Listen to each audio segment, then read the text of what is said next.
Vokietijos gyventojai patyrė šoką, pamatė savo namuose vilką.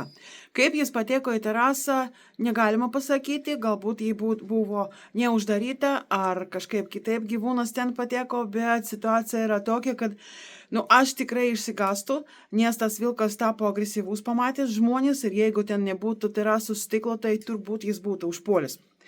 Vokietijoje yra daug atvejų, kada žmonės pastebi gyvūnus miestuose, todėl kad vilkų medžioklė yra uždrausta ir tai turi įtakos plėšrūnų elgsenai.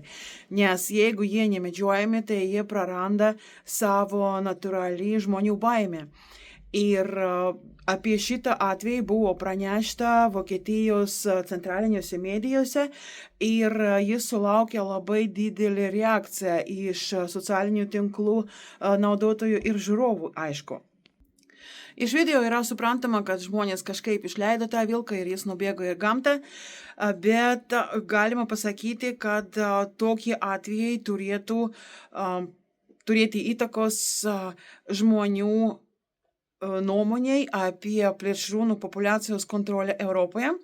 Yra žinoma, kad praeitais metais Europos valdžios įstaigos pakeitė vilkų rūšies statusą ir dabar Europos šalys gali pradėti kontroliuoti savo populiaciją, taip pat kaip tai daro Baltijos šalių medžiotojai, mes ir jūs su jumis, brangieji žiūrovai.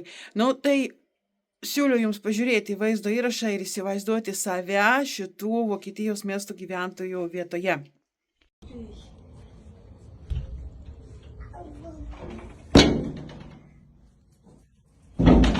Geh mal schnell weg. Komm mal schnell weg.